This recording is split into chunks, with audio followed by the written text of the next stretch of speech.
নিয়ে যাব বাংলাদেশ। বাংলাদেশ যাওয়ার জন্য আমরা কোচাডাঙ্গা বর্ডার থেকে যাব। এই মুহূর্তে আমরা দাঁড়িয়ে আছি বিধাননগর স্টেশনে। এখান থেকে আমরা বসিরহাটের ট্রেন ধরে বসিরহাট পৌঁছাবো। বিধাননগর ছেড়ে আমরা বসিরহাটের উদ্দেশ্যে চললাম। আজ আমরা যাব বাংলাদেশে এবং পুরো পথের ভ্রমণ অভিজ্ঞতা আপনাদেরকে দেখাবো। আপনারা সঙ্গে থাকুন, অবশ্যই ভিডিওটি ভালো লাগবে, পুরো ভিডিওটি দেখুন। আমরা বসিরহাট স্টেশনে এসে পৌঁছালাম। স্টেশন থেকে আমরা বাইরে বেরোচ্ছি এখন থেকে টোটো নেব। টোটোতে করে আমরা এসে পৌঁছালাম বসিরহাট ব্রিজ।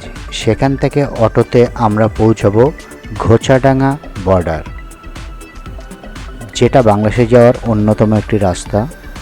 এই রাস্তা থেকে কম লোকই যায়, কিন্তু আমি চললাম এই পথেই।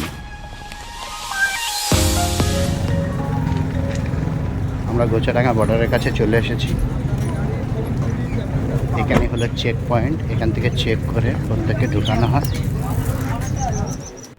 বর্ডারে নানা রেস্ট্রিকশনের কারণে ভিডিও করা সম্ভব হয়নি, কিন্তু বন্ধুরা আমরা কিন্তু এখন পৌঁছে গেছি বাংলাদেশে। এই যে ছবিটি আপনারা দেখছেন, এটা কিন্তু বাংলাদেশের ছবি। এখানে বর্ডার থেকে আমরা অটোতে করে যাব সাতক্ষীরা, সেখান থেকে খুলনা। চলুন আগে কি হয় দেখে নেওয়া যাক। কত সুন্দর পরিবেশ, চারিদিকে সবুজ আর সবুজ, খুব সুন্দর লাগছে। আমরা কিন্তু এখন খুলনাতে পৌঁছে গিয়েছি এবং একটা রিক্সা নিয়েছি। এখান থেকে আমরা যাব চালনায় যাওয়ার বাস স্ট্যান্ডে, কারণ আমরা যাব একেবারে দক্ষিণে চালনা নামক একটা জায়গায়। চলুন সঙ্গে থাকুন এবং আগে দেখতে থাকুন আরও অনেক নতুন কিছু।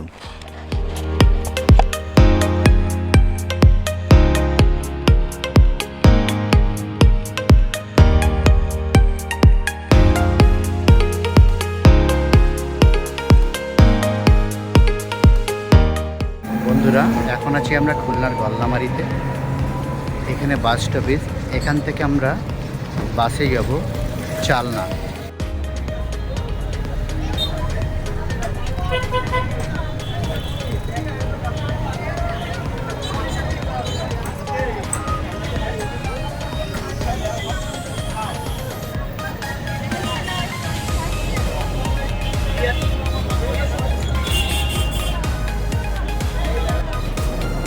সামনে যে বাসটি দাঁড়িয়ে আছে, যে দেখতে পাচ্ছেন বাসটি, আমরা এই বাসে উঠেই এখন চালনা যাব।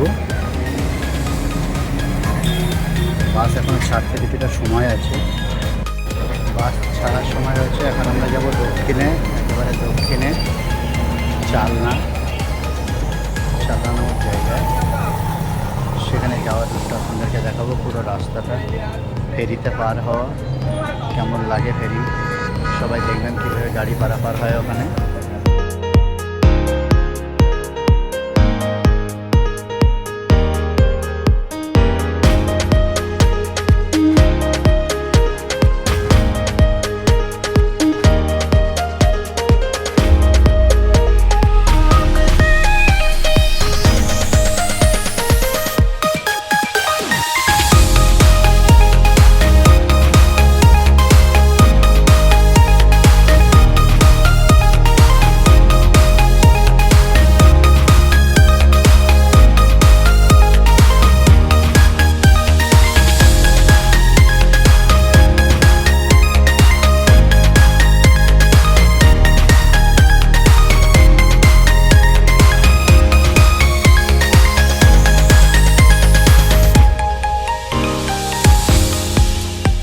আমরা এখন চলে এসেছি ফেরিঘাটে।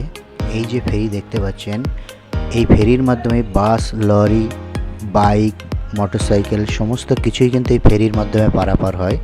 এই দেখুন আমাদের বাসটি আমাদের ফেরিতে উঠেছে, এটা অন্য পারে যাওয়ার জন্য। এখনও যোগাযোগের প্রধান মাধ্যম বাংলাদেশে ফেরি ব্যবস্থা।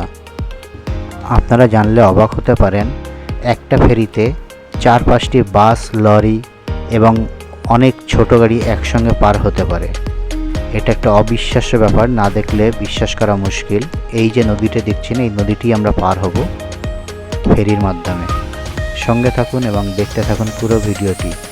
ভালো লাগলে অবশ্যই লাইক, কমেন্ট এবং সাবস্ক্রাইব করে দেবেন। ফেরিতে যেরকম গাড়ি আছে, কত টোটো পারাপার হচ্ছে।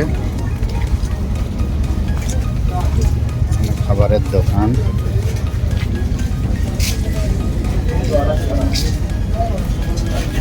বাদাম মাখা কত? 10 টাকা 20 টাকা। 10 টাকা 20 টাকা। 10 টাকা দাও তো। এটা কি পেয়ারা না?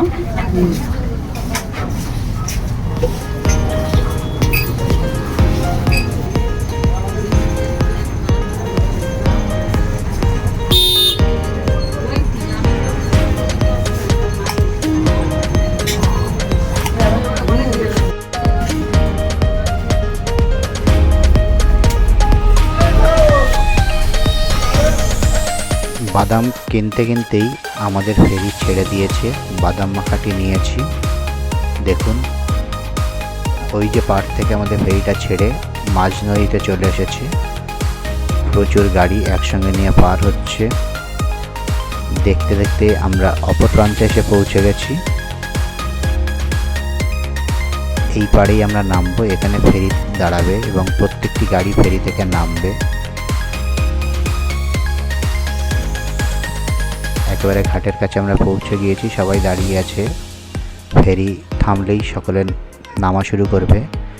দেখুন, আমাদের গাড়ির সঙ্গে আরও কত গাড়ি দাঁড়িয়ে আছে।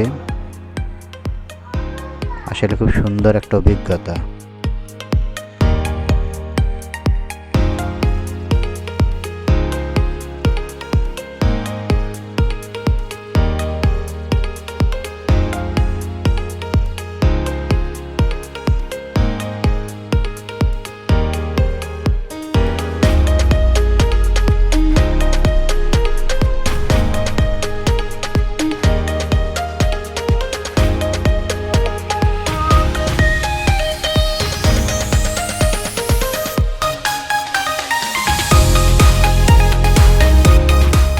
বন্ধুরা, ভিডিওটি খুব বেশি বড় করব না।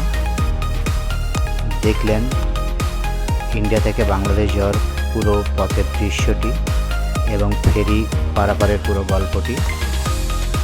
পরবর্তী আরও ভিডিও নিয়ে আসবো, যেখানে বাংলাদেশের সুন্দর প্রাকৃতিক সৌন্দর্য, তরমুজ ক্ষেত, আত্মীয় বাড়ি, ঘোরা, প্রত্যেকটা জিনিস আপনাদেরকে দেখাবো।